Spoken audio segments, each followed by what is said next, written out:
Sa isang malaking bahay na pagmamay-ari ng pamilyang Leoncio, naninirahan at nagtatrabaho si Bia.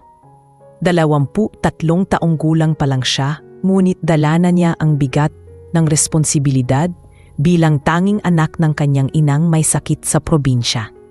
Araw-araw, gigising siya ng maaga upang linisin ang sahig, maglaba ng mga kumot at maghanda ng almusal para sa mga amo.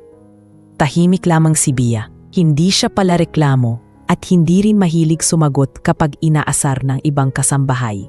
Para sa kanya, basta't may maipapadala siyang pera sa kanyang nanay, sapat na iyon para magpatuloy siya sa pagbangon araw-araw. Si Bia ay hindi kagandahan sa paningin ng iba, ngunit may kakaibang aliwalas ang kanyang mukha, lalo na kapag siya ay ngumingiti. Madalas na napapansin ng mga driver at hardinero na kahit pagod siya sa trabaho, hindi nawawala ang kanyang mabait na pakikitungo. Sa kabila nito, may mga kasambahay na mahilig siyang maliitin. Maid lang naman siya, bulong ng isa. Wala namang mararating. Pero hindi pinapansin ni Bia ang mga ganoong salita. Ang totoo, nasasaktan siya, ngunit sa isip niya, hindi naman makakabili ng gamot para kay nanay ang pakikipag-away. Kaya't pinipili niyang manahimik at tumutok sa trabaho. Tuwing gabi, kapag tapos na ang lahat ng gawain, umuupo siya sa maliit na kwarto niya sa likod ng kusina. Doon niya sinusulat sa lumang notebook ang mga gastos at remittance na ipadadala sa baryo. Sa mga pahinang iyon, niya ibinubuhos ang kanyang mga pangarap na sana balang araw, gumaling ang kanyang ina at hindi na siya kailangang magpatapagod bilang kasambahay. Ngunit alam ni Bia na mahirap ang buhay, kaya't kontento na siya basta may kinakain at may sariling bubong na masisilungan. Samantala, sa kabilang bahagi ng mansyon, nakatira ang batang CEO na si Fernan Leoncio.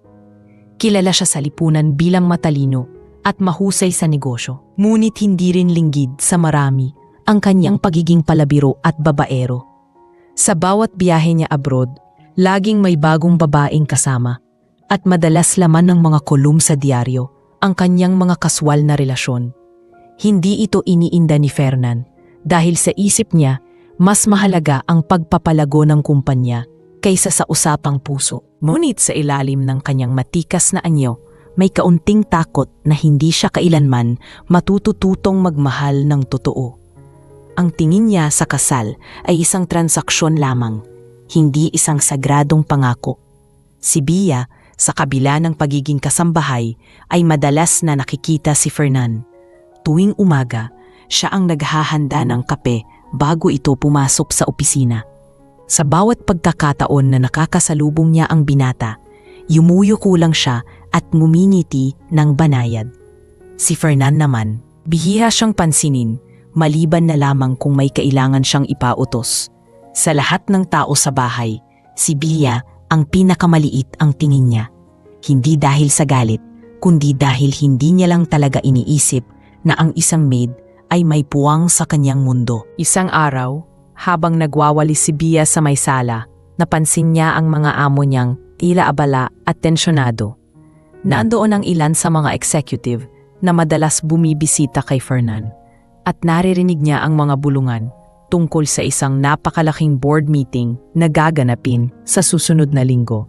Hindi niya gaanong inintindi ito dahil para sa kanya, ano nga naman ang kinalaman ng isang kasambahay sa mga ganitong usapan. Ngunit napansin niya ang lalim ng kunot sa noo ni Fernan habang kausap ang isa sa mga matandang direktor. Alam niyang may mabigat na iniisip ang binata. Nang gabi ring iyon, matapos niyang tapusin ang paglilinis ng kusina, umupo si Bia sa kanyang kwarto at iniisip ang buhay.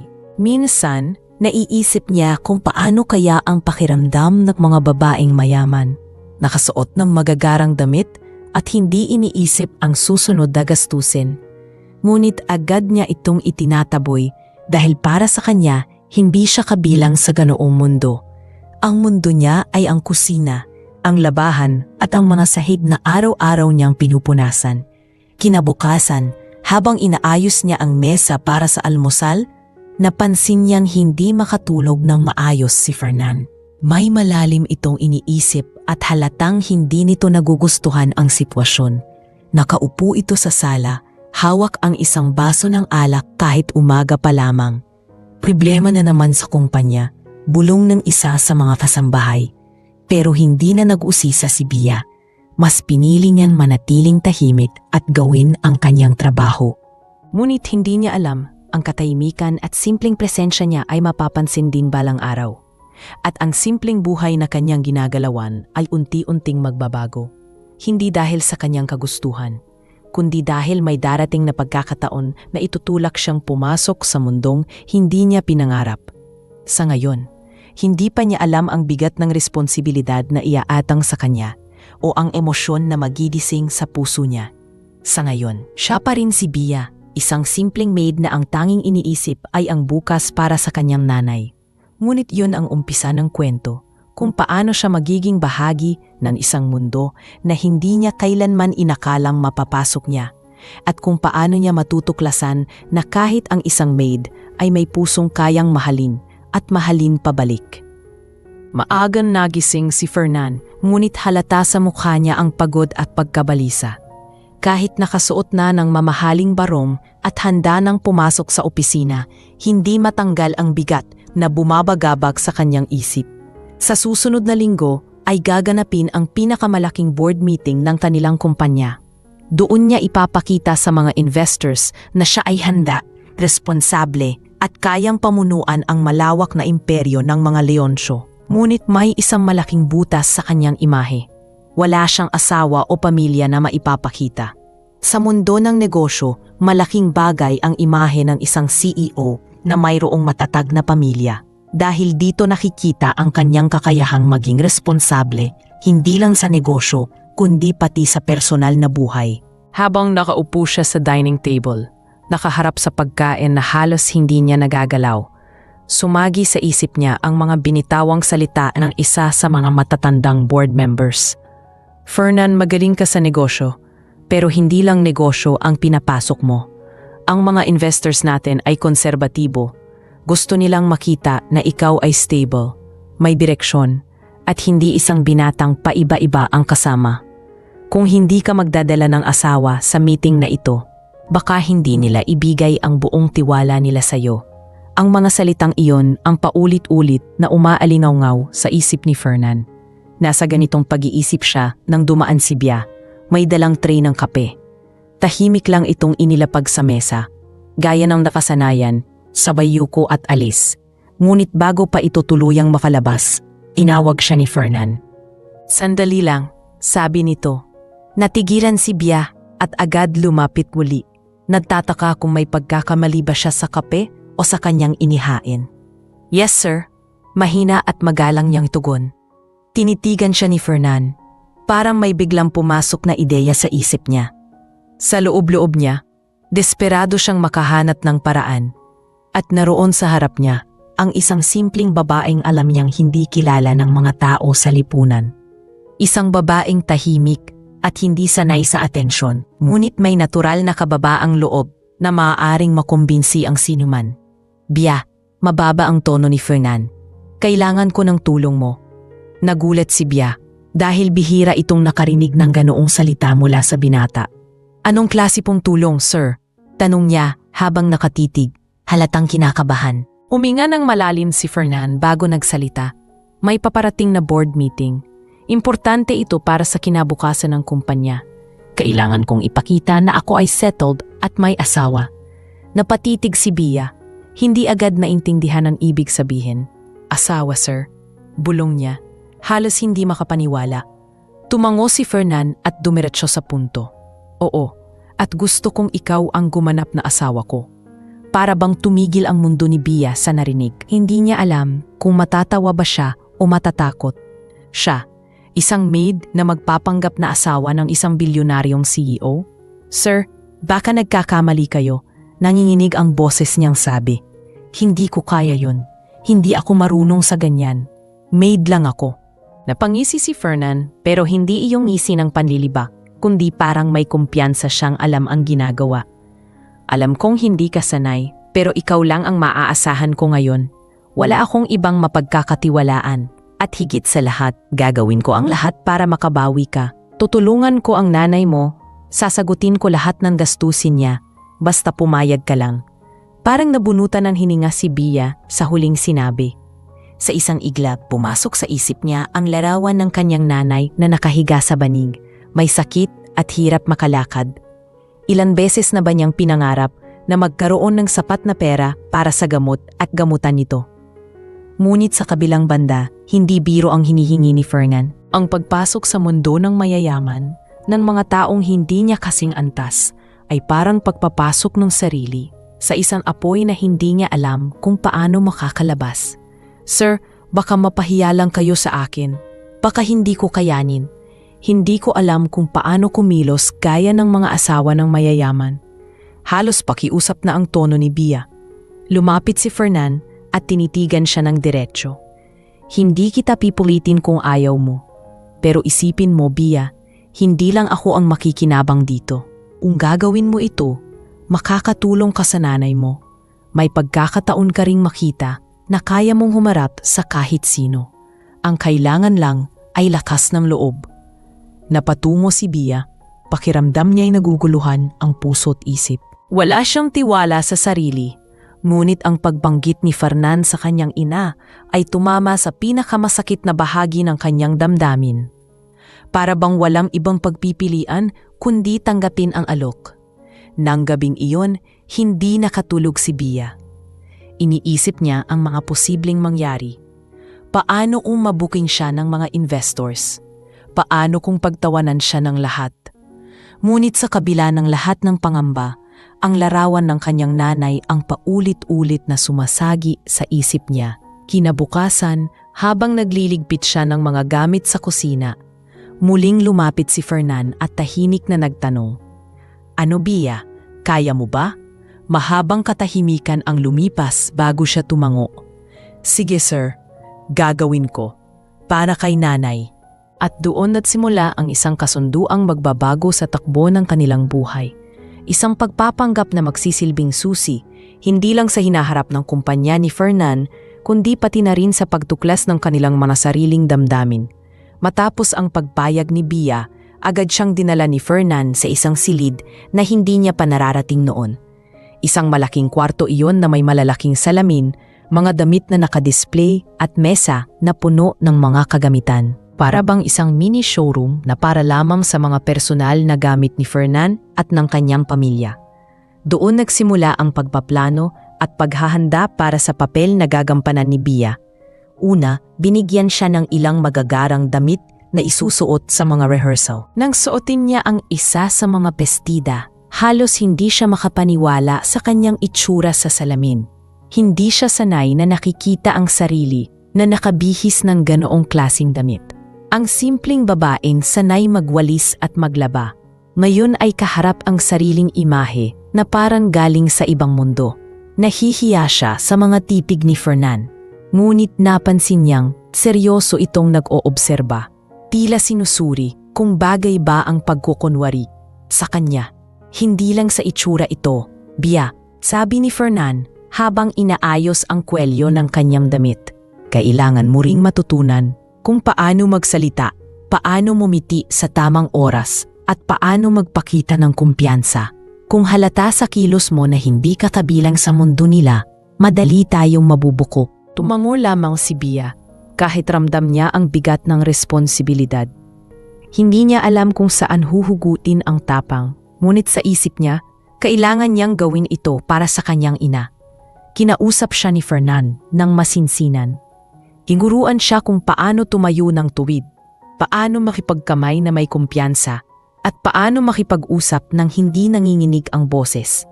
Inutusan pa siya nitong magbasa ng ilang artikulo sa dyaryo upang sanayin ang pananalita. Madalas, nauutal si Bia at nahuhulog sa maling gamit ng salita, lalo na kapag nag-i-English. Isang gabi, narinig pa siya ng mga kapwa kasambahay na nagpa-practice mag-Ingles ng barok at pinagpiyastahan siya ng kanilang mga tawa. Pero hindi siya nagpatalo. Pinili niyang ipagpatuloy ang ensayo kahit naiilang at natatawa rin siya sa sarili. Habang tumatagal, unti-unting nakikita ni Fernan ang pagbabago. Bagamat hindi perpekto, nagsisimula ng lumabas ang natural na charm ni Bia.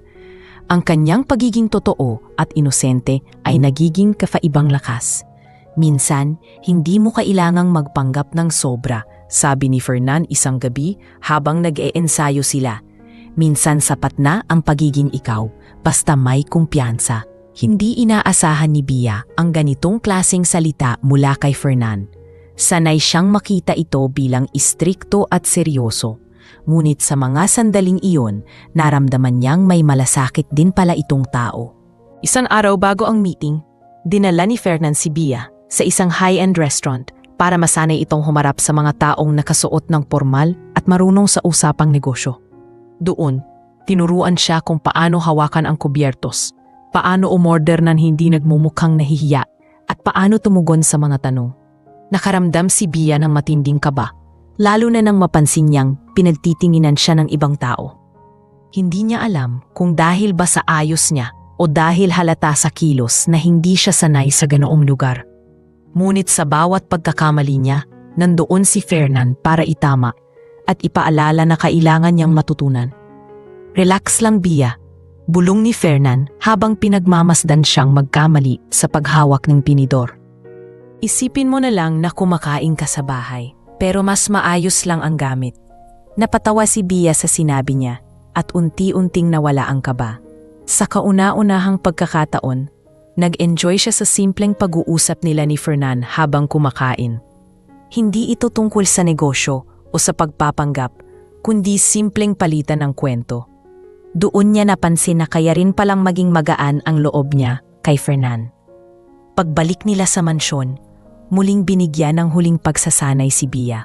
Hinuruan siyang sagutin ang mga posibleng tanong ng board members. Gaya ng paano sila nagkakilala ni Fernan. Ano ang mga bagay na hilig nila at kung paano nila nakikita ang kanilang kinabukasan bilang mag-asawa. Nahihirapan si Bia na mag-imbento ng mga sagot, ngunit tinulungan siya ni Fernan.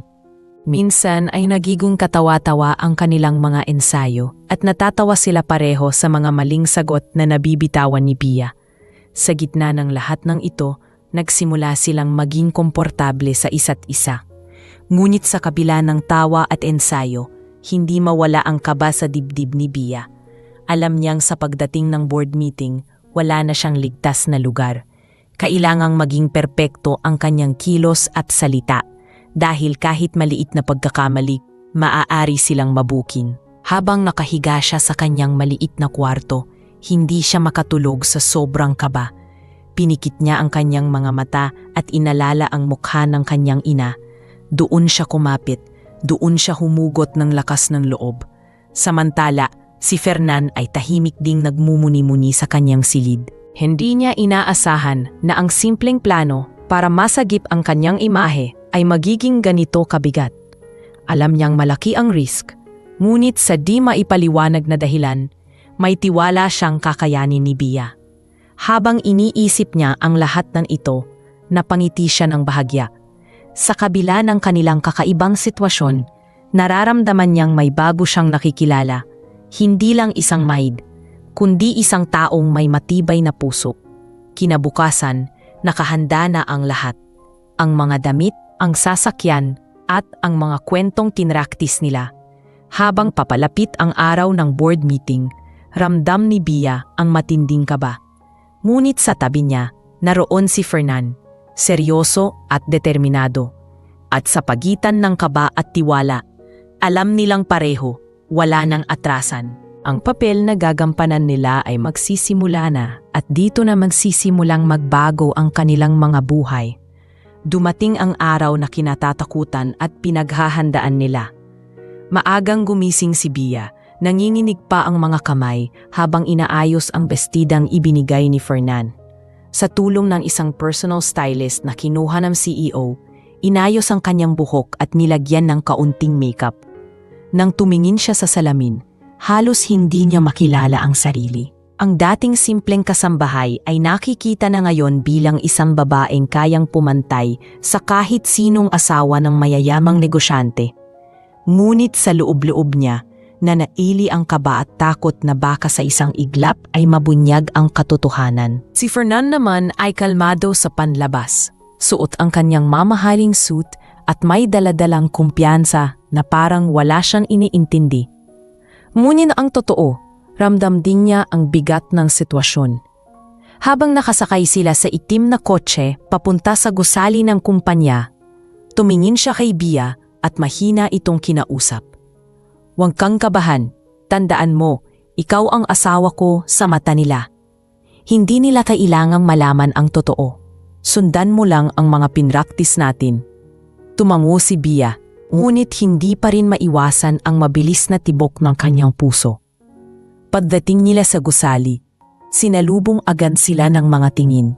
Ang mga empleyado, sanay na makita si Fernan na laging nag-iisa o may kasamang iba't ibang babae, ay nagulat nang makita siyang may kasamang isang babaeng may aura ng pagiging kagalang-galang. Habang naglalakad sila papasok sa meeting room, ramdam ni Bia ang bigat ng mga mata na nakatingin sa kanya. May mga bulungan, may mga nagtatakang nakakunot noo, at may ilan ding tila humahanga. Pinilit niyang huwag magpahalata ng kaba at hinawakan ang braso ni Fernan gaya ng itinuro nito. Sa loob ng boardroom, naroon na ang mga directors at investors. Mga kilalang tao sa mundo ng negosyo. Karamihan ay matanda at konserbatibo. Nang ipakilala ni Fernan si Bia bilang kanyang asawa, ngumiti siya ng mahinhin at binati sila isa-isa. "Magandang umaga po," mahinahon niyang sabi sabay pakikipagkamay. Kahit nanginginig ang kanyang palad, pinilit niyang maging matatag. Nagsimula ang pulong at naging abala si Fernan sa pagpapakita ng mga plano at presentasyon. Sa tabi niya, tahimik na nakaupo si Bia, nakikinig at pinagmamasdan ang lahat. Ngunit hindi nagtagal, nagsimulang magtanong ang isa sa mga board members tungkol sa kanilang buhay mag-asawa. "So Mrs. Leoncio," sabi ng isang matandang lalaki na kilalang istrikto, "paano kayo nagkakilala ng inyong asawa?" Napatigil si Bia at halos hindi makasagot. Mabuti na lang at mabilis na sumalo si Fernan. "Nagkakilala kami sa isang charity event. Hindi ba, Bia?" Sabay sulyap sa kanya. Agad siyang tumango at ngumiti. "Opo, doon po kami unang nagkita," sagot niya kahit halatang kinakabahan. Ngunit hindi lahat ay kumbinsido. May isa pang babae sa board na diretsahang nagtanong, "Ano naman ang pinakamahalagang bagay na natutunan mo sa pagiging asawa ng isang tulad niya?" Napalunok si Bia, hindi alam ang isasagot. Sa isip niya, paano ba sasagutin iyon kung hindi naman totoo? Mabilis niyang naalala ang mga payo ni Fernan. Maging totoo lang. Kaya mahina niyang sabi, "Ang pinakamahalagang natutunan ko po ay ang manatiling mapagkumbaba. Kahit gaano kataas ang nararating. Dahil sa huli, ang mahalaga ay ang tiwala at respeto sa isa't isa." Nagulat si Fernan sa sagot niya. Dahil kahit hindi iyon bahagi ng kanilang pinraktis, tumama ito sa puso niya. Habang tumatagal, nagiging mas komportable si Bia.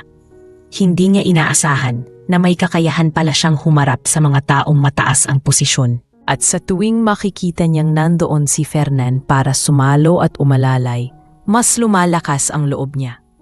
May mga pagkakataon pang napapatawa niya ang ilan sa board dahil sa kanyang inosenteng sagot na sa halip na magmukhang kahinaan ay nagbigay ng natural na charm. Nang matapos ang meeting, maraming lumapit sa kanila at nagpakita ng suporta. "You have a wonderful wife, Fernan," sabi ng isa, simple pero may klase, dagdag ng iba. Ramdam ni Bia ang kakaibang ginhawa. Parang unti-unti niyang pinatutunayan sa sarili na kaya niyang gumanap kahit imposibleng papel. Ngunit sa kabila ng mga papuri, may ilan ding hindi kumbinsido. May mga mata na nananatiling mapanuri at may bulungan sa isang sulok na tila nagdududa sa kanilang kwento. Hindi ito nakaligtas kay Fernan, ngunit pinili niyang huwag munang bigyan ng pansin. Ang mahalaga, nakalusot sila sa unang pagsubok. Pag-uwi nila sa mansyon, hindi maiwasan ni Bia na mapaupo at mapahinga ng malalim. "Parang hindi ko na kayang ulitin yon, sir," sabi niya, nangingiti ngunit halatang pagod. Napangisi si Fernan at umupo sa tabi niya. "Ginawa mo ng maayos, Bia. Hindi ko akalaing magagawa mo yon. At totoo, mas lalo kitang hinangaan kanina." Natigilan si Bia sa huling sinabi. Hindi niya alam kung seryoso si Fernan o simpleng biro lang yon, pero ramdam niya ang init sa kanyang pisngi. Sa unang pagkakataon, nakita ni Fernan na may kakaibang lakas si Bia. Hindi ito kagandahan gaya ng mga babaeng sanay niyang kasama, ngunit may likas na tapang at kabutihan na hindi matutumbasan ng pera. Habang pinagmamasdan niya ang kasambahay na ngayo'y katuwang niya sa pagpapanggap, hindi niya maiwasang mapaisip. Baka nga, sa kabila ng lahat, hindi lang pagpapanggap ang unti-unting nabubuo sa kanilang dalawa. At sa isip ni Bia, habang nakatingin sa kanyang mga kamay na kanina lamang ay nanginginig, may tanong na hindi niya masagot. Hanggang saan siya dadalhin ng pagpapanggap na ito? At paano kung isang araw, hindi na lang ito palabas, kundi katotohanan na ring hindi niya kayang itanggi? Kinabukasan, matapos ang matagumpay, ngunit nakakapagod na board meeting, hindi pa rin lubos na nakakaramdam ng ginhawa si Bia. Totoo, nakalusot sila sa unang pagsubok at marami ang humanga sa kanya. Pero sa likod ng mga papuri, dama niyang mailang pares ng mata na hindi kumbinsido. Naroon ang pakiramdam na may mga taong nagdududa at naghihintay lamang ng pagkakataong mabuking siya. Sa bawat oras na naaalala niya ang mga tanong ng mga directors at investors, bumabalik ang kaba. Ngunit higit pa sa kaba, nagsisimula na rin kumurot ang kakaibang damdamin na unti-unting nabubuo sa kanyang puso tuwing naaalala niya ang mga salitang binitiwan ni Fernan matapos ang pulong na hinangaan siya nito. Hindi niya alam kung seryoso iyon o simpleng pagpaparelax lang, pero hindi niya matanggal ang ngiti na dala ng mga salitang iyon. Si Fernan naman, bagamat sanay sa pensyon ng negosyo, ay hindi rin maitatangging napaisip sa nagdaang araw. Sa lahat ng mga babaeng dumaan sa buhay niya, walang nakapagpakita ng ganoong katatagan at tapang sa isang sitwasyon na ganoon ka-intense. Ang isang kasambahay na kagaya ni Bia, na walang karanasan sa pakikipag-usap sa mga taong may mataas na antas sa lipunan, ay naaya pa ring ipagtanggol ang sarili sa mga tanong at lumabas na kagalang-ganang. Para sa kanya, kakaibang bagay iyon at hindi niya maiwasang makita si Bia sa ibang paraan. Subalit, habang sila'y nagkakapit-bisig sa kanilang pagpapanggap, nagsimula namang kumalat ang mga bulungan sa kumpanya.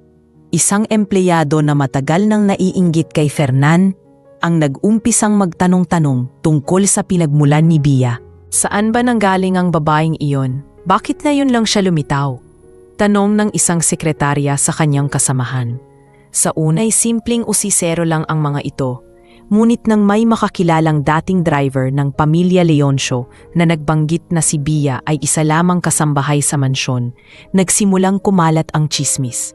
Habang abala si Bia sa pagtulong sa ilang gawaing bahay matapos ang meeting, napansin niyang tila kakaiba ang tingin sa kanya ng ilang staff. May ilan na nakangisi na parang nang aasar at may ilan din na tahimik na bumubulong kapag dumadaan siya. Sa simula, hindi niya ito binigyang pansin. Ngunit nang minsang marinig niya ang linyang, asawa daw ng CEO, maid lang naman yan dati, doon niya naramdaman ang bigat ng mga salita. Inusok iyon ang kanyang puso at unti-unting binabalot ng hiya ang kanyang pagkatao. Kinagabihan, habang nakaupo siya sa kanyang maliit na kwarto, hindi na niya napigilan ang kanyang mga luha. Ang pangungutya, ang tsismis at ang takot na mabunyag ang lahat ay parang bigat na hindi niya kayang buhatin. Gusto na niyang umurong at talikuran ang lahat, ngunit naalala niya ang pangako kay Fernan at higit sa lahat, ang pangangailangan ng kanyang ina. Ngunit hindi maitatangging nasasaktan siya at sa puso niya, pakiramdam niya'y niloloko niya ang buong mundo. Hindi nakaligtas kay Fernan ang pagbabago sa kilos ni Bia. Napansin niyang mas tahimik ito at iwas sa kanyang tingin. Lumapit siya rito isang gabi at tinanong kung ayos lang siya. Bakit tarang may dinadala ka? Tanong niya. Seryoso ang tono. Hindi agad nakasagot si Bia. Ngunit sa huli, naglakas loob siyang sabihin ang nararamdaman. Sir, Hindi ko alam kung kaya ko pa. Lahat sila nagdududa. Lahat sila pinagtatawanan ako. Hindi ko kayang makipagsabayan sa kanila. Maid lang naman ako. Tahimik si Fernan habang nakikinig. Sa unang pagkakataon, nakita niyang hindi sapat ang pera o pangako ng tulong para maibsan ang sakit ng isang tao. Kaya't marahan niyang sinabi, "Bia, hindi kita kinuha dahil kailangan ko lang ng isang tao para magpanggap. Pinili kita dahil alam kong kaya mo at dahil nakita ko ang tapang sa iyo na hindi ko nakita sa iba. Huwag mong hayaang lamunin ka ng mga salita ng mga taong hindi naman nakakaintindi."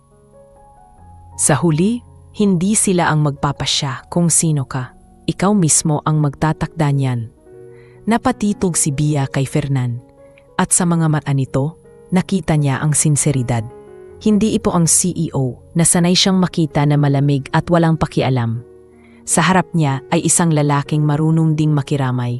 Kahit paano, gumaan ang loob niya at nagkaroon siya ng konting lakas ng loob. Ngunit hindi pa rin nawala ang takot. Sa isip niya, paano kung isang araw hindi na sila makalusot? Paano kung ang lahat ng ito'y tuluyan ng mabunyag? Kinabukasan, habang papunta sila sa opisina para sa isa pang pagpupulong kasama ang ilang investors, muling sumiklab ang mga bulungan.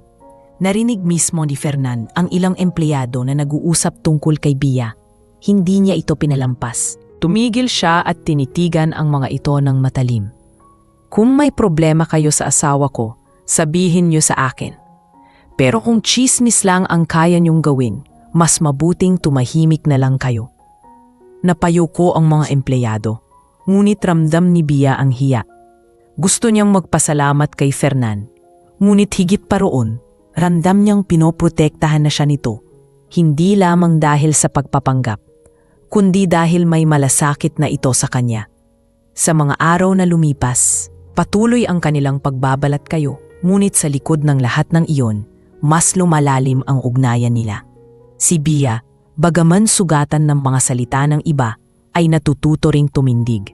Si Fernan naman ay unti-unting natututo kung paano ipaglaban ang isang tao, hindi lamang para sa imahe, kundi para sa tunay na halaga nito. Ngunit habang lumalakas ang kanilang koneksyon, lumalakas din ang mga bulong ng mga taong nais silang ibagsak.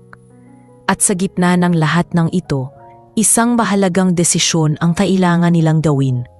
Ituloy ba nila ang pagpapanggap kahit unti-unti na silang nadadala ng sariling damdamin? O umatras na bago tuluyang masira ang lahat? Sa bawat araw na lumilipas, lalong nagiging malinaw na ang kwento nila ay hindi na basta papel na ginagampanan, kundi isang simula ng mas komplikadong damdamin na hindi na nila maitatanggi. Muling bumalik sa normal ang takbo ng kumpanya matapos ang unang matagumpay na presentasyon ni Fernan. Ngunit hindi pa rin natatapos ang hamon para kay Bia. Sa kabila ng mga papuri mula sa ilang investors, nanatiling palaisipan sa iba kung sino nga ba talaga ang misteryosong asawa ng CEO. Kaya't sa mga susunod na linggo, hindi lang isa kundi ilang beses pa silang kailangang magpakita bilang mag-asawa, lalo na't dumadating ang mga bagong partners na gustong makita kung gaano katatag ang buhay ni Fernan sa labas ng negosyo. Araw-araw ay sinusubok ni Bia ang kanyang sarili. Kung dati, sanay lang siyang hawak ang walis at basahan, ngayon ay natututo siyang hawakan ang sarili sa harap ng mga taong tinitingala sa lipunan.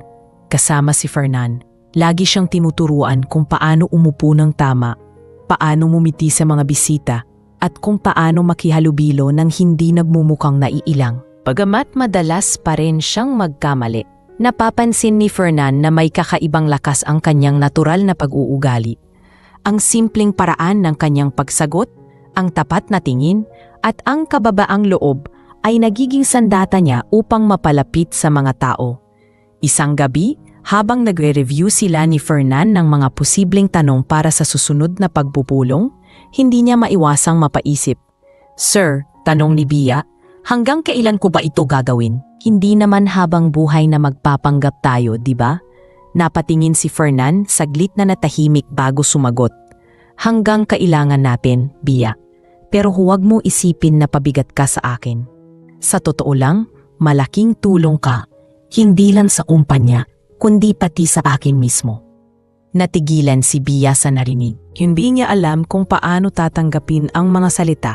Sa kabila ng lahat ng tsismis at hirap na kanyang pinagdaanan, ramdam niya na may halaga pala siya sa paningin ng taong minsan ay tingin niya'y napakalayo sa kanyang mundo.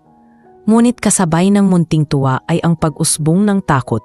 Baka masyado na siyang madala sa pagpapanggap at tuluyang mahulog sa isang damdaming wala naman talagang patutunguhan.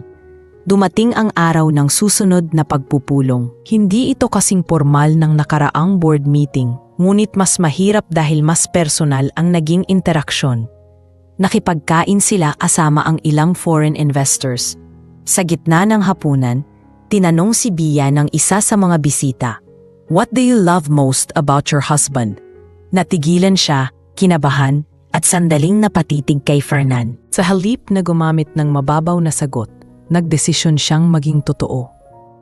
"What I love the most," sabi niya, "is that he never gives up. He faces problems directly, kahit gaano kabigat." Napatingin si Fernan sa kanya at nagulat sa kasinseridad ng kanyang sagot. Sa loob-loob niya, hindi iyon kasinungalingan. Totoong hinangaan niya ang tapang ng CEO na kahit pinipintasan ay matatag pa ring tumatayo.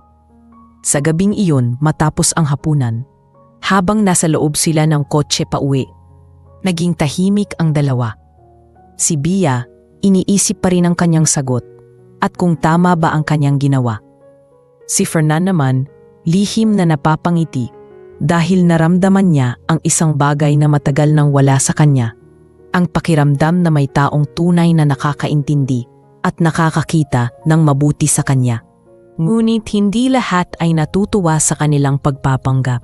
Habang mas dumadalas ang kanilang pagsasama sa publiko, mas humiinit din ang mga bulungan. May ilang empleyado sa kumpanya ang nagkukwento na maid lamang talaga si Bia at unti-unti lang nagkakaroon ng mga taong nagtatanong kung bakit wala itong malinaw na background. May isa pang direktor na lantaran ng nagpapakita ng pagdududa, nagbibitaw ng mga patutsada tuwing may pulong.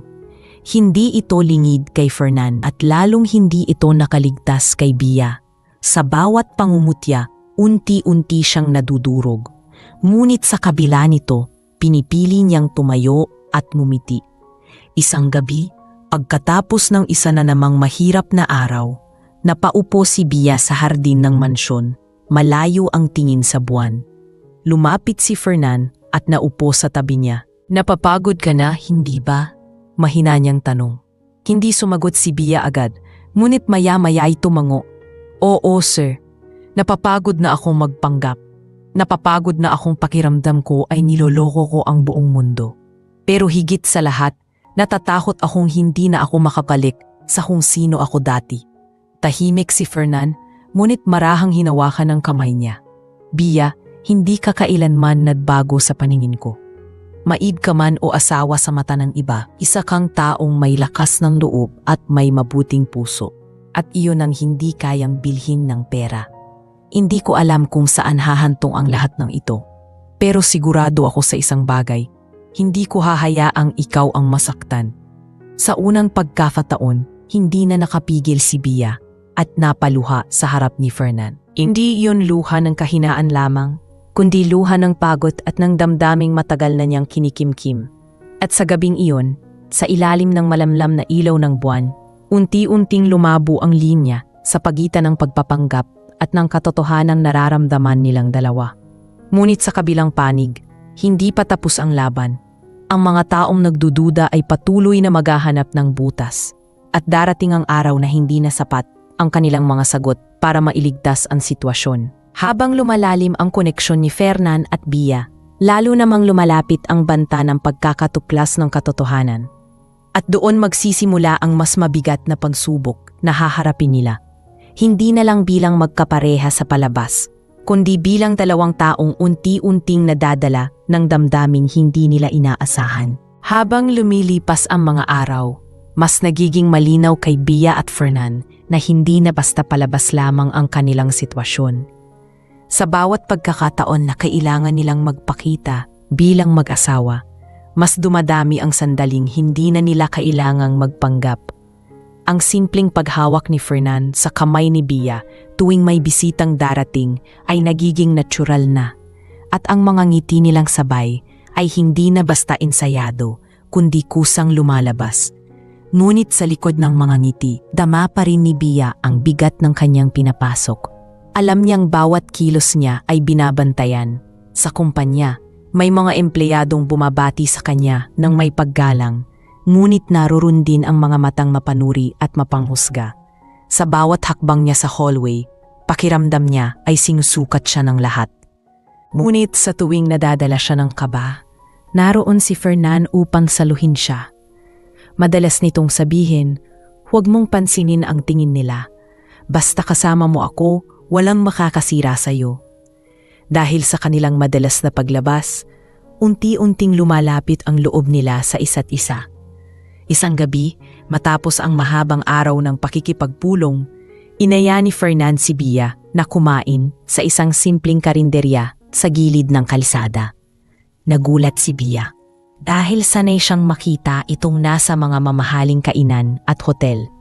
Ngunit sinabi ni Fernan, minsan nakakaumay din ang lahat ng engrandeng bagay. Masarap din balikan ang mga simpleng pagkain. Doon sila sabay na kumain ng adobo at pritong tilapia habang nakaupo sa plastik na mesa. Para kay Bia, isa iyon sa mga sandaling nakalimutan niya kung sino siya at kung ano ang papel na ginagampanan. Para kay Fernan, isang pagkakataon iyon para ipakita kay Bia na sa kabila ng yaman at kapangyarihan, may bahagi pa rin siya na naghahanap ng tunay at payak na kaligayahan.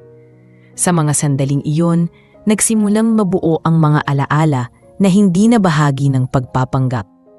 Ang mga tawa ni Bia sa simpleng biro ni Fernan, at ang mga saglit na titig ni Fernan sa kanya na puno ng paghanga ay nagsimulang mag-iwan ng bakas sa kanilang puso. Hindi ito lantaran, ngunit dahan-dahan at tahimik na kumikilos, gaya ng pag-usbong ng isang bulaklak mula sa yupa. Ngunit habang sila'y nagiging mas komportable, hindi tumitigil ang mga bulong-bulungan sa kumpanya.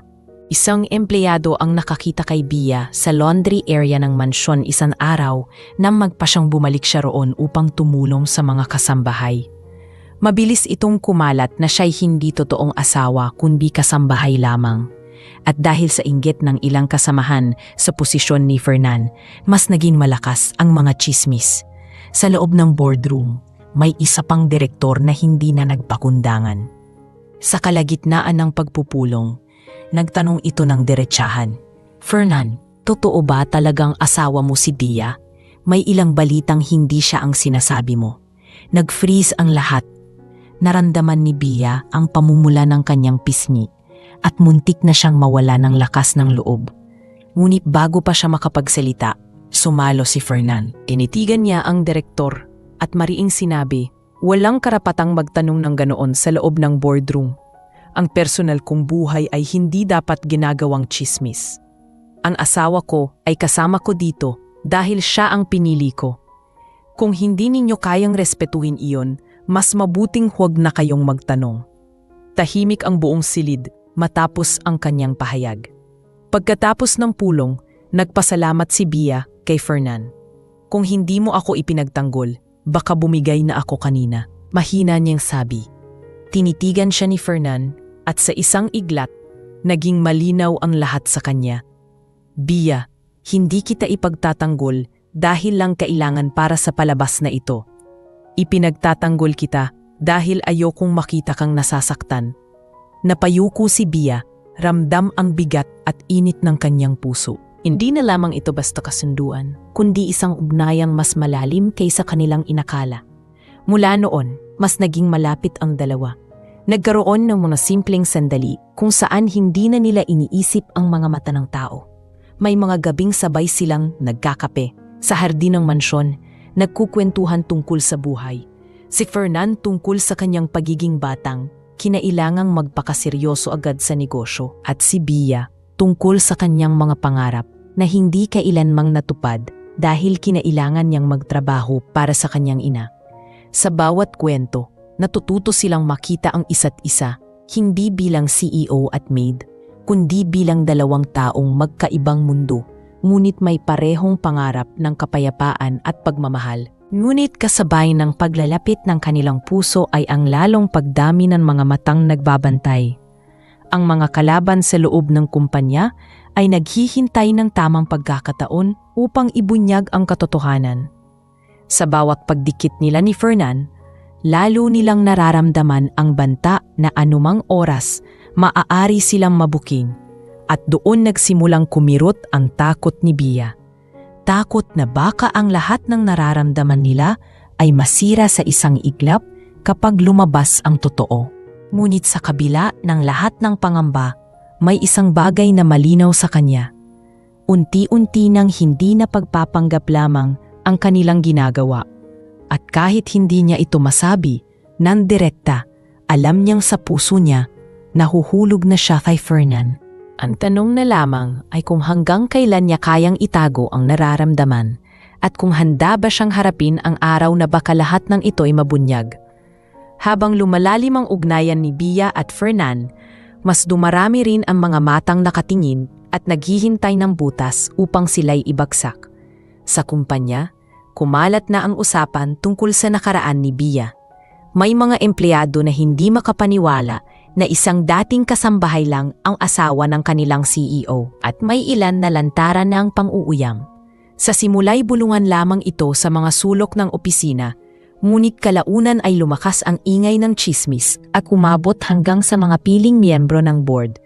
Isang umaga, dumating si Bia sa kumpanya upang samahan si Fernan sa isang pulong. Habang naglalakad sila sa hallway, ramdam niya ang panamatang sumusunod sa bawat hakbang niya. May isang grupo ng empleyado na nadbulungan at saka nagsabing, "Tingnan mo siya, nag-aasta pero maid lang pala dati." Agad niyang narinig iyon at bagamat pinilit niyang huwag ipahalata, parang tinusok ang puso niya ng bawat salita.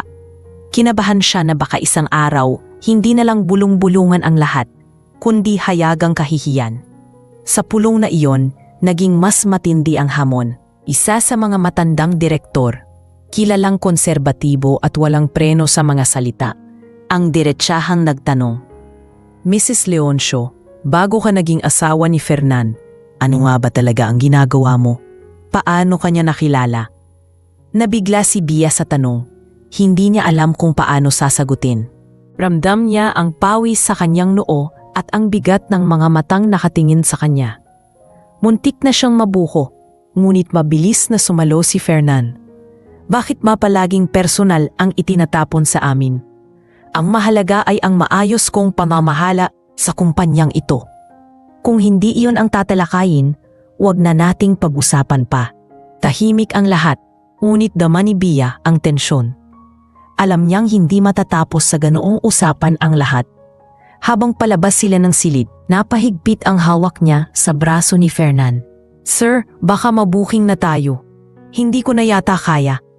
Marahan siyang tinapik ni Fernan. "Kaya mo, Bia. Huwag mong hayaan na masira tayo ng mga tsismis. Basta magtiwala ka sa akin." Ngunit hindi ganoon kadali ang lahat. Sa mga susunod na araw, nagsimula nang umikot ang mga kwento. May ilang empleyado na sinadyang alamin ang nakaraan ni Bia at isa sa kanila ang nakausap ang dating kasamahan sa mansyon.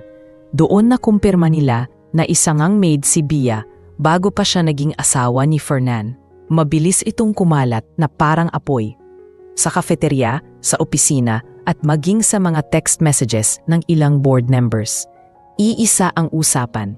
Ang asawa raw ng CEO ay isang kasambahay na pinilit ipakita bilang taong mula sa mataas na lipunan.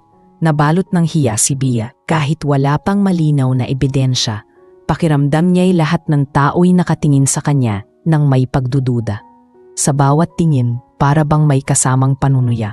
Sa bawat ngiti ng iba, may bahid ng pangungutya. Hindi niya na makayanan, kaya isang gabi matapos ang isa na namang araw ng pang-uuayam at bulong-bulungan, tahimik siyang umalis sa mansyon. Bumalik siya sa maliit na tirahan na dating niyang inuuwian bago siya nagsimulang magtrabaho sa pamilyang Leoncio. Nang makita ni Fernan na wala si Bia sa mansyon kinabukasan, agad siyang naghanap. Nagpunta siya sa mga lugar na pwedeng puntahan ng dalaga. Sa huli, natagpuan niya ito sa isang lumang apartment sa lungsod. Nakaupo sa gilid ng kama. Hawak ang isang lumang litrato ng kanyang ina. Namumugto ang mga mata ni Bia sa pag-iyak. "Sir, pasensya na. Hindi ko na kaya. Nahihiya na ako. Baka sa huli, ikaw pa ang mapahiya dahil sa akin." Tahimik si Fernan sa una.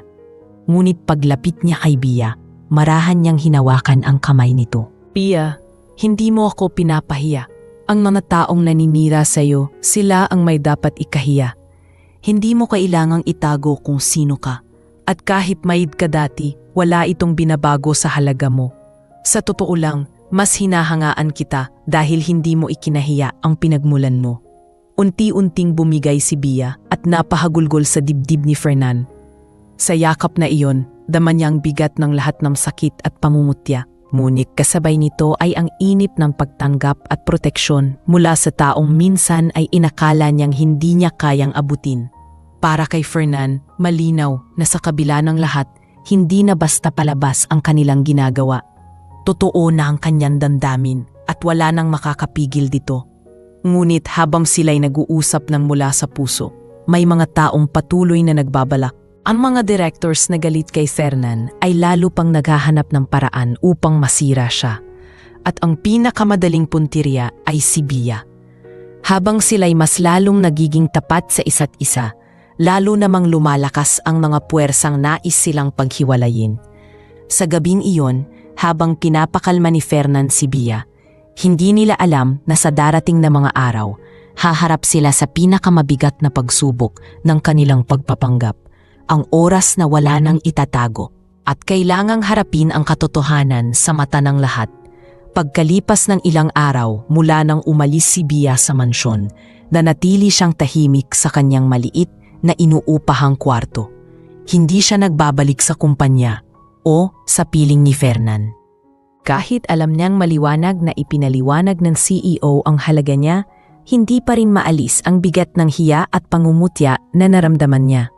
Paulit-ulit na bumabalik sa isip niya ang mga bulungan sa opisina, ang mga titig ng mga tao na parang may halong panunuya, at ang direktang tanong ng mga director sa board meeting. Para bang sa kabila ng lahat ng kanyang pagsisikap, nagampanan ang papel, hindi siya kailanman tatanggapin ng mga taong nakasanayan ng mamuhay sa riles ng kayamanan. Samantala, si Fernan naman ay hindi matahimik. Abala siya sa trabaho, ngunit madalas niyang nakikitang blanko ang kanyang mga mata sa tuwing may pagpupulong. Laging umaalingaw-ngaw sa isip niya ang eksenang iniwan siya ni Bia. Minsan, tuwing gabi, dumadaan siya sa apartment ni Bia upang subukan siyang kausapin, ngunit madalas ay hindi ito sumasagot sa katok. Kapag sinusubukan niyang tawagan, hindi rin sumasagot ang dalaga. Ngunit hindi siya sumuko. Sa bawat araw na lumilipas, lalo niyang nararamdaman na hindi niya kayang mawala si Bia at higit pa sa pagpapanggap, totoo na ang kanyang damdamin. Isang umaga, nagpasya si Fernan na pumunta sa apartment ni Bia. Nang sa wakas ay pagbuksan siya ng dalaga, nakita niya itong maputla at halatang hirap sa dinadala. "Bia, hanggang kailan mo ba ako iiwasan?" Seryoso niyang tanong. Hindi agad sumagot ang dalaga, ngunit sa huli ay nagsalita rin. "Sir, iniwan ko ito hindi dahil ayaw ko, kundi dahil ayaw kong masira ka. Hindi mo naiintindihan kung gaano kabigat sa akin na makita kang nahihirapan dahil sa akin. Kung manatili ako, baka sa huli, ikaw ang mawalan." Napailing si Fernan. Hindi mo bang nakikita? Sa pagkawala mo, mas lalo akong nawalan. Hindi ko iniisip ang chismis, Bia. Ang iniisip ko ay ikaw. Kung tutuusin, hindi mo kailangang ipaliwanag ang sarili mo sa kanila. Ang mahalaga, alam ko kung sino ka at yon ang pinili kong mahalin. Natigilan si Bia sa huling sinabi, para bang bumilis ang tibok ng kanyang puso. Ngunit kasabay nito ay mas dumami ang kanyang iniisip. Mahal na ba siya talaga ni Fernan? O isa lamang itong paraan upang mapanatili ang palabas? Lumipas pa ang ilang araw at muling bumalik si Gia sa mansyon, hindi dahil sa desisyon niyang magpatuloy sa pagpapanggap, kundi dahil sa panawagan ni Fernan na kailangan niya ito sa isa pang mahalagang pagpupulong. Alam niyang hindi niya kayang iwan si Fernan sa gitna ng laban, kahit pa mabigat ang kanyang dinadala. Ngunit sa pagbabalik na iyon, hindi niya inaasahan ang mas mabigat na pangyayari. Sa mismong pagpupulong na dinaluhan nila, isa sa mga direktor ang lantaran ng nagbunyag ng impormasyon. May dalang dokumento at patotoo mula sa dating kasamahan sa mansyon. Fernan, mariin nitong sabi, "Huwag na tayong maglokohan. Ang babaeng pinapakilala mong asawa ay dati lamang kasambahay sa bahay ninyo. Niloko mo kami, niloko mo ang board." Nang marinig ni Bia ang mga salitang iyon, parang gumuho ang mundo niya. Hindi niya alam kung paano titingin sa lahat ng nakaupo sa mesa. Lahat ng mata ay nakatuon sa kanya. Puno ng tanong, puno ng duda. Naroon ang ilan na halatang nagagalit dahil pakiramdam nila'y nalinlang. At naroon din ang ilan na tila nahahabag ngunit walang lakas ng loob magsalita. Napahigpit ang hawak ni Bia sa upuan, nanginginig at halos mapaluha. Ngunit bago pa siya tuluyang bumigay, tumayo si Fernan. Oo, maid siya dati. Pero ano naman ang masama dun? May mali ba sa pagiging kasambahay? Wala. At hindi siya nagkunwari na siya ay iba sa harap ko. Ako ang humiling sa kanya na samahan ako. Dahil alam kong siya ang taong maaasahan ko. Kung tingin ninyo ay niloko ko kayo, tanggapin ko ang sisi. Pero wag ninyong insultuhin ang isang taong may dignidad at tapang na higit pa sa ilan sa inyo. Tahimik ang buong silid. Ang ibang mga direktor ay natayuko, ngunit may ilan pa ring nagbulungan. Si Bia naman, hindi makapaniwala sa lakas ng loob ni Fernan na ipagtanggol siya ng ganoon. Sa unang pagkakataon, naramdaman niyang hindi siya nag-iisa, ngunit kasabay nito, naramdaman din niya ang lalim ng gulong pinasok niya. Sa gabing iyon, umuwi silang dalawa sa mansyon na tahimik, ngunit alam nilang mas lalong naging komplikado ang sitwasyon. Si Bia, nakatingin sa labas ng bintana ng sasakyan, ay hindi napigilang mapaluha. Fernan, mahina niyang sabi, "Hindi ko alam kung tama pa ba ang lahat ng ito. Ang dami mo nang isinugal dahil sa akin." Gunit si Fernan, nakatitig sa kanya ay marahang sumagot, "Bia, kung may isusugal ako, mas pipiliin kong ikaw iyon. Hindi dahil sa palabas, kundi dahil mahal na talaga kita." Sa puntong iyon, mas lalo pang nalito ang puso ni Bia. Ang kanyang takot, hiya at pagmamahal ay nagsama-sama at hindi niya alam kung paano haharapin ang susunod na araw. Gunit malinaw sa kanya, simula noong araw na iyon, hindi na niya maitatanggi na may bahagi ng kanyang puso na bumigay na kay Fernan. Kahit pa hindi niya alam kung saan sila dadalhin ng lahat ng ito. At habang tumitindi ang tensyon sa kumpanya, mas lalong lumalalim ang pag-ibig na pilit nilang pinipigilan, ngunit hindi na kayang itago. Pagkatapos ng iskandalong nangyari sa boardroom, lalong bumigat ang sitwasyon para kay Bia at Fernan. Kahit ipinaglaban ni Fernan ang katotohanan, ramdam ni Bia ang mga tingin ng mga tao sa kanya. Sa bawat lakad nila sa kumpanya, laging may mga matang sumusukat, at kahit may ilan na tahimik lang, alam niyang may mga hindi kailanman tatanggap sa kanya. Sa gabi, madalas siyang hindi makatulog. Iniisip niya kung hanggang kailan siya makakayanan ang ganitong klase ng buhay. Paulit-ulit niyang tinatanong ang sarili kung hindi ba siya nagkamali ng pumayag na pasukin ang mundong hindi kanya. Isang araw, sinamahan niya si Fernan sa probinsya upang mag-inspeksyon ng isang bagong proyekto ng kumpanya.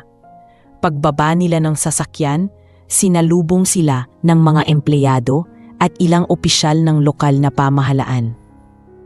Para kay Bia, malaking pagbabago ang makita ang mga taong iyon na tinitingnan siya hindi bilang kasambahay, kundi bilang asawa ng CEO. Ngunit sa kabila ng mga pagbating iyon, naroroon pa rin ang kaba at takot na baka mabuking sila. Habang sila'y naglalakad sa gilid ng palaisdaan na itatayo para sa proyekto, lumapit si Fernan kay Bia. "Alam mo, Kaya ako gustong dalhin ka dito kasi gusto kong ipakita sa'yo na hindi lang negosyo ang ginagawa natin.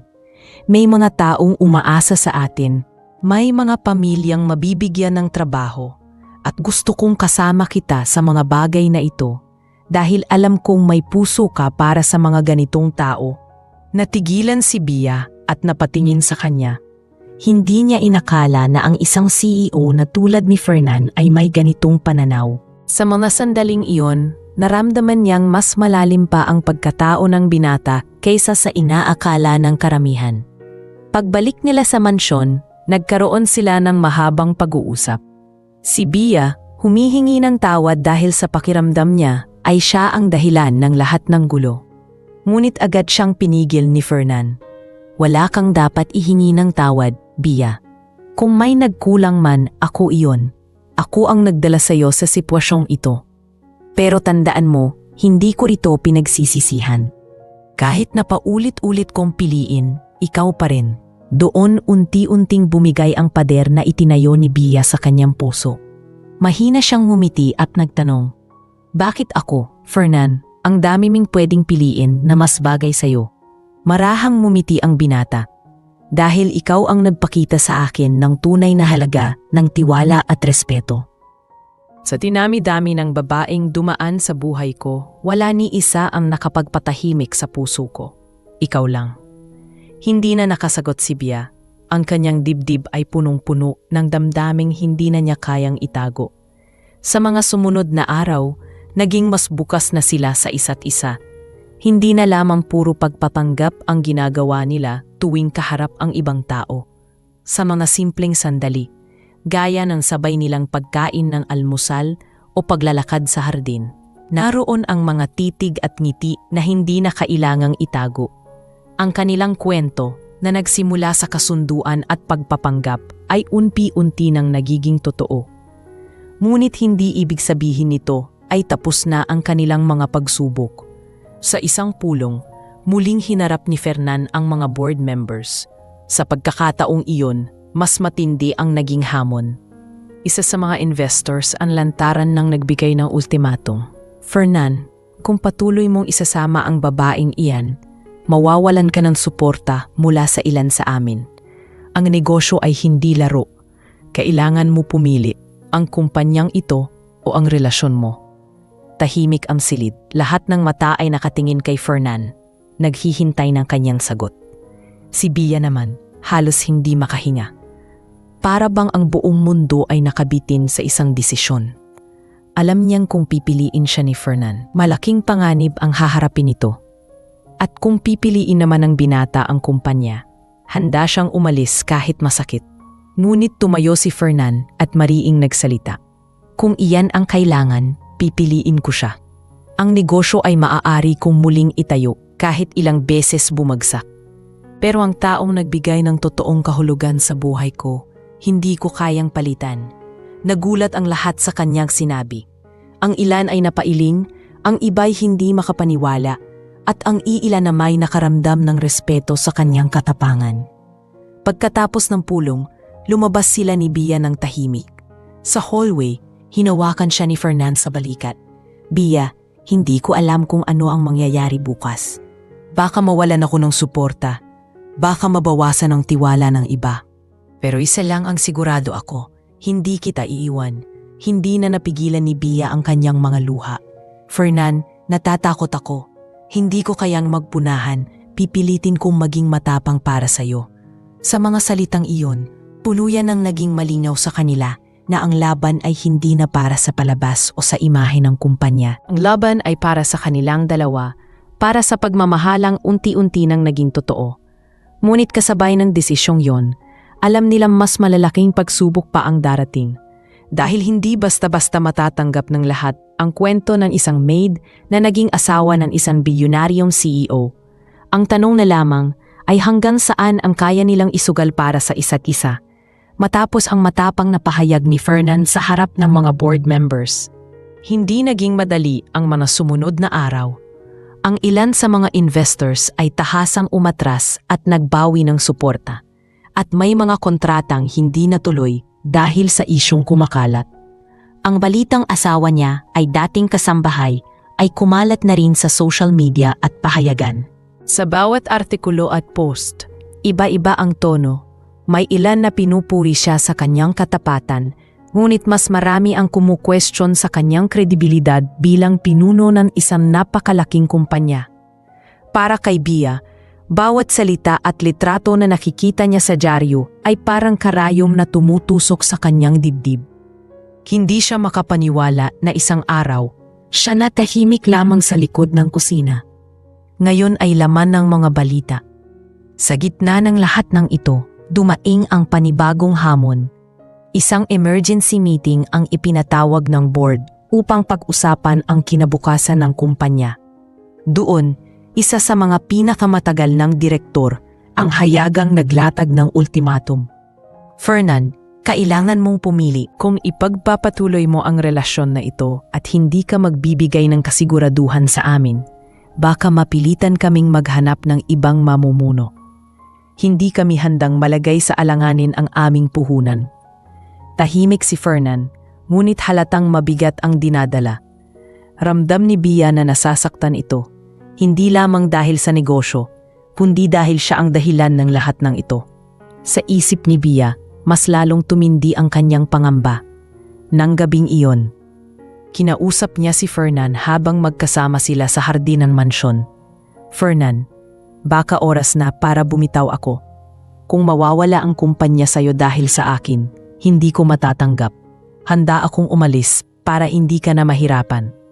Napatingin si Fernan sa kanya, puno ng lungkot ngunit matibay ang boses. Bia, ilang beses ko bang sasabihin na hindi ikaw ang problema?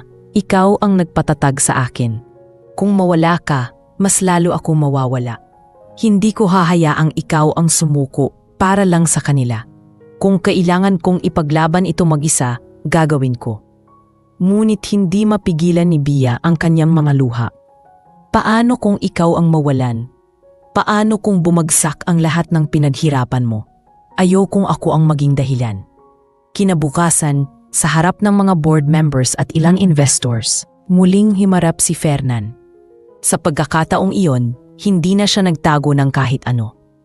Narito ako para ipaalam sa inyong lahat na hindi ko tatanggalin si Bia sa buhay ko. Oo, maid siya dati. Ngunit hindi iyon dapat gawing batayan ng kanyang pagkatao. Kung ang tingin ninyo ay ang pagiging kasambahay ay isang kahihiyan, mas dapat kayong mahiya. Ang mga taong gaya niya ang bumubuhay sa bawat tahanan. Kung hindi niyo kayang tanggapin ang desisyon ko, mas mabuting umalis na kayo. Isang katahimikan ang bumalot sa silid. Ang ilan ay halatang hindi makapaniwala sa kanyang tapang. Ang iba na may napayuko, tila napahiya sa kanilang pangmamaliit. Ngunit sa tabila ng lahat, alam ni Fernan na hindi iyon ang wakas ng laban. Malaki ang mawawala sa kanya, ngunit mas mahalaga ang paninindigan. Pag-uwi nila, napayakap si Bia ng mahigpit kay Fernan. Hindi ko akalain na ipaglalaban mo ako ng ganito, bulong niya. Bia, hindi na ito tungkol sa pagpapanggap. Hindi na ito tungkol sa negosyo. Tungkol na ito sa atin. Doon tuluyang nabasag ang lahat ng alinlangan ni Bia. Para sa kanya, kahit gaano kahirap ang pinagdadaanan nila, malinaw na totoo na ang nararamdaman nilang dalawa. Ngunit hindi natapos ang pagsubok doon. Kinabukasan, may dumating na liham mula sa isang malaking grupo ng investors. Ipinahayag nila na iuurong nila ang kanilang pondo kung hindi magbibigay si Fernan ng malinaw na plano para sa kinabukasan ng kumpanya. Ang mga salitang iyon ay nagdala ng matinding bigat kay Fernan, ngunit sa halip na matakot, mas lalo siyang nagdesisyon na patunayan ang kanyang kakayahan.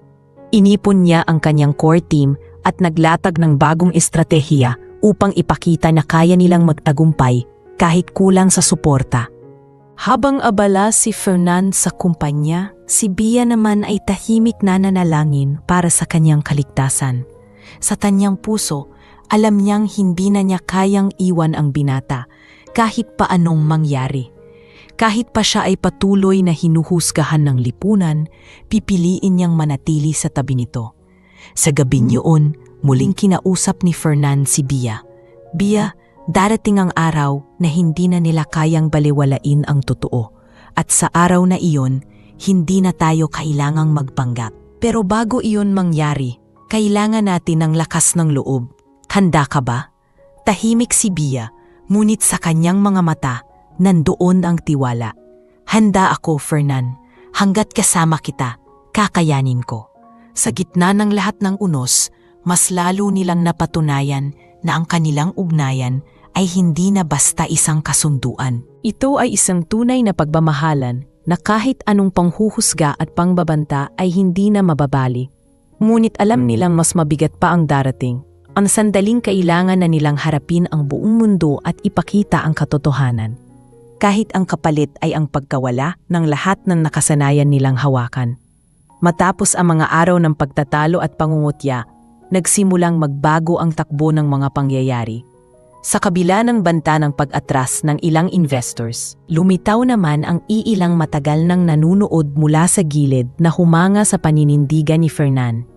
May mga taong nagsabing ang tapang niyang ipaglaban ang isang simpleng babae ay patunay ng kanyang kakayahan bilang leader. Unti-unti, may mga bagong partners na lumapit upang makipag-usap. Mga taong hindi naghahanap ng perpektong imahe, kundi ng tunay na pagkatao at matibay na paninindigan. Para kay Bia, malaking ginhawa iyon.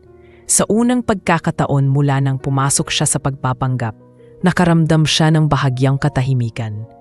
Hindi ibig sabihin ay wala na ang panghuhusga, ngunit hindi na ganoon kabigat kapag naririnig niyang may pumupuri sa tapang ni Fernan. Nararamdaman niyang hindi na siya lamang ang laban nito, kundi sila na pareho. Sa bawat gabi na magkasama sila sa hapag, mas malinaw na hindi na palabas ang lahat ng ito. Naroon ang tunay na pagmamahalan, tahimik ngunit matibay. Isang gabi, habang naglalakad sila sa hardin, nagsalita si Bia. Fernan, kung babalik ako sa dati kong buhay, hindi ko na alam kung magiging masaya pa ako. Parang hindi na ako babagay sa lumang ako. Tinitigan siya ni Fernan at marahang ngumiti. Bia, hindi mo kailangang bumalik sa dati. Ang mahalaga ay kung saan ka masaya. At kung ang ibig sabihin nito ay manatili sa tabi ko, iyon ang pipiliin ko. Sa simpleng palitang iyon ng salita, ramdam nilang pareho na nagbago na ang kanilang direksyon. Hindi na lamang ito tungkol sa pananatili sa imahe, kundi sa pagsisimula ng bagong kabanata ng kanilang buhay. Ngunit hindi rin maikakaila ang hirap ng tinatahak nilang landas.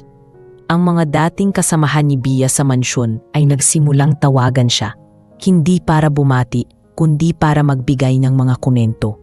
May ilan na nagsabing hindi siya bagay kay Fernan. May ilan na nagsabing nakalimutan na niya kung sino siya dati. Sa una, nasasaktan si Bia sa mga salitang iyon.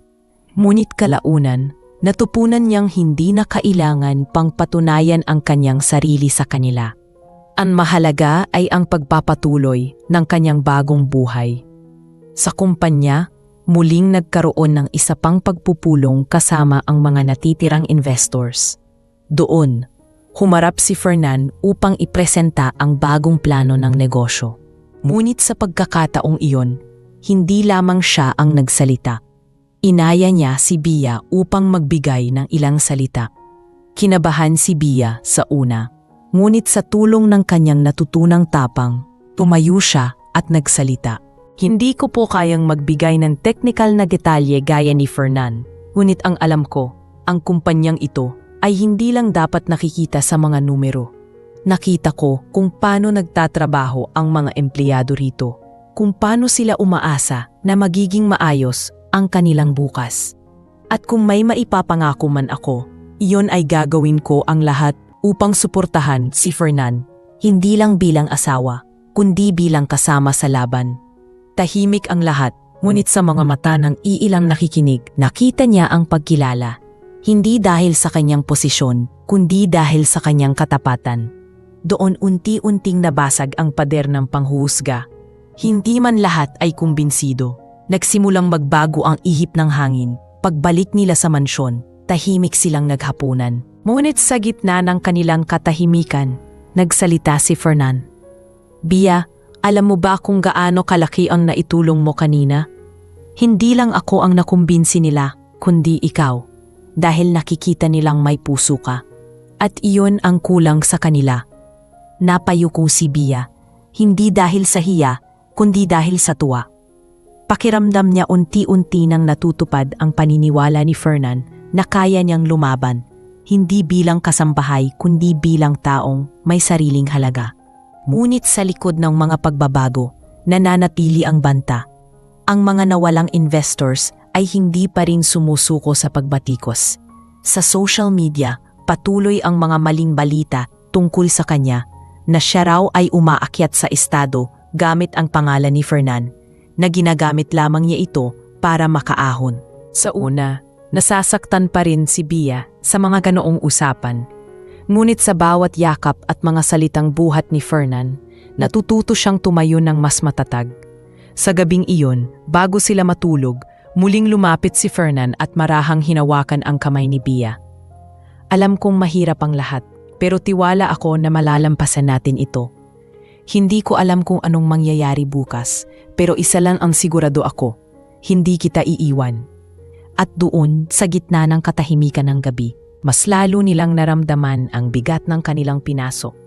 Ngunit higit doon, mas lalo nilang napatunayan na kahit sa harap ng panghuhusga, ang pagmamahalan nila ay nagsisimula ng magkaroon ng sariling puwersa, puwersang hindi basta-basta kayang buwagin ng sinuman. At habang dumarating ang mas maraming araw ng laban, naging malinaw na hindi na lamang ito laban para sa kumpanya, kundi laban na rin para sa kanilang pagmamahalan na unti-unti nang natututo ng sariling lakas. Dumating ang araw na hindi na maiiwasan ang huling pagsubok para kay Bia at Fernan.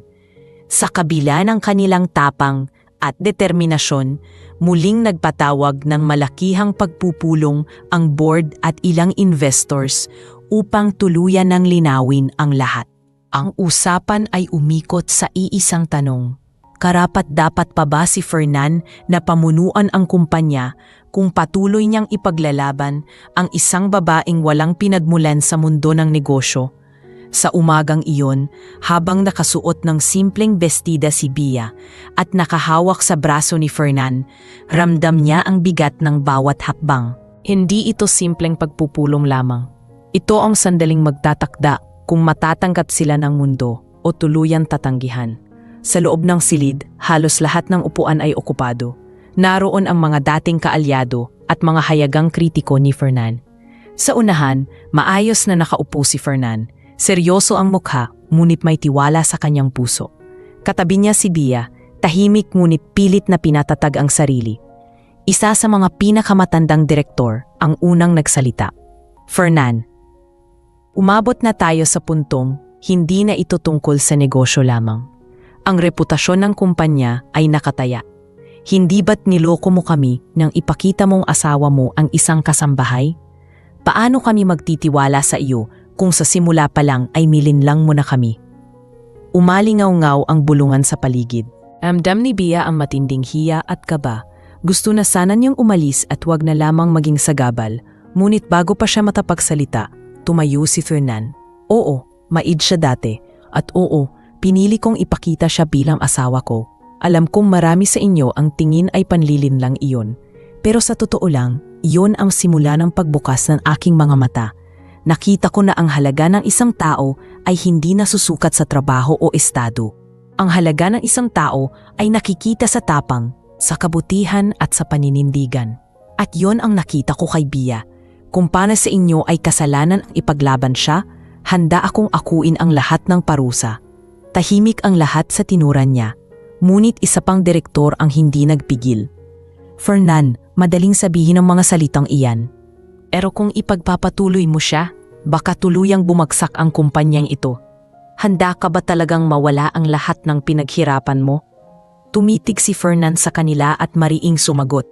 Kung negosyo lamang ang kapalit para manatili ang taong mahal ko, handa akong mawala ang lahat. Pero tandaan ninyo, ang negosyo ay kaya kong muling buuin. Ang totoong pag-ibig at tiwala. Kapag nawala, hindi na basta-basta na ibabalik. Doon hindi na napigilan ni Bia ang kanyang luha. Sa kauna-unahang pagkakataon, tumayo siya at nagsalita sa harap ng lahat. Alam kong marami sa inyo ang ganit sa akin at nauunawaan ko iyon. Hindi ako galing sa mundo ninyo. Hindi ako nakapagtapos sa magagarang unibersidad o lumaki sa marangyang bahay. Isa lamang akong simpleng maid na ang tanging hangad ay masuportahan ang aking ina. Pero hindi ko kailanmang ginusto na lokohin kayo. Ako mismo, nahirapan din sa pagpapanggap na ito. Ngunit kung may natutunan ako, iyon ay ang pagtanggap sa sarili. Kung hindi ninyo kayang tanggapin ang nakaraan ko, hindi ko na iyon problema. Ang mahalaga ay buo ang puso kong tumulong at magmahal ng totoo.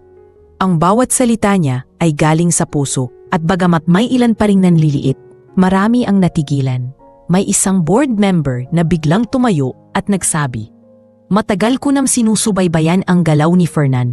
Totoo, hindi lahat ng desisyon niya ay perpekto, pero sa pagkakataong ito, nakikita ko ang leader na hindi natatakot ipaglaban ang tama." Kung kaya niyang tumayo sa tabi ng isang babaeng gaya ni Bia sa harap ng lahat ng panghuhusga, kaya rin niyang ipaglaban ang kumpanya sa harap ng anumang unos. At iyon ang leader na gusto kong sundan. Nagkaroon ng mga bulungan at isa-isa may ilang pumabor, ngunit hindi lahat ay kumbinsido.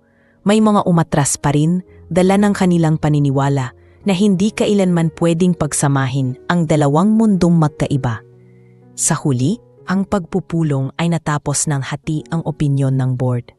Alam ni na Fernan at Bia na hindi pa tapos ang laban, ngunit malinaw na nakapagtanim na sila ng binhi ng respeto sa ilan.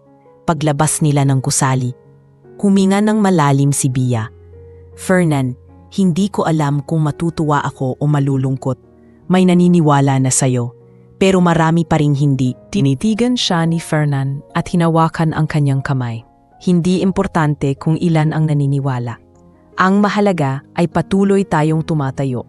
Sa bawat araw na dumadaan, mas lalo silang makikita na hindi ito palabas kundi totoo. Sa mga sumunod na linggo, unti-unting bumalik ang sigla ng kumpanya. Hindi na kasing dami ng dati ang kanilang suporta, ngunit sapat na upang magpatuloy. At sa bawat proyekto na naitatayo, mas lalo silang pinupuri. Hindi dahil sa kanilang imahe, kundi dahil sa kanilang gawa. Para kay Bia, iyon ang pinakamahalagang aral, na ang pagmamahal at paninindigan ay may kakayahang baguhin ang pananaw ng mga tao, kahit hindi lahat ay magpatawad o magbigay ng respeto. Ngunit sa likod ng kanilang muling pagtindig, dumating din ang karma sa mga taong nanlait at nanghusga. Isa-isang nabulgar ang ilang board members na sangkot sa anomalya at maling paggamit ng pondo. Ang mga iyon ang dati ring malakas ang tinig laban ay Bia. At habang sila'y isa-isang natatanggal sa posisyon, mas lalong lumakas ang tiwala kay Fernan. Sa huli, lumabas na ang mga taong itinuring nilang mababa ay may mas mataas na dangal kaysa sa mga taong nakaupo sa kapangyarihan. Para kay Bia, iyon ang pinakamatamis na bahagi ng kanilang laban. Hindi niya kailanmang inisip na darating ang araw na makikita niya ang hustisya. Ngunit higit pa doon, napatunayan niyang kahit maid lamang siya dati, kaya niyang mahalin at mahalin pabalik ng isang taong tulad ni Fernan. At sa bagong umaga na kanilang hinarap, alam niyang tapos na ang pagpapanggap. Ang natitira na lamang ay isang pag-ibig na totoo at matibay, handang lumaban sa kahit anong unos.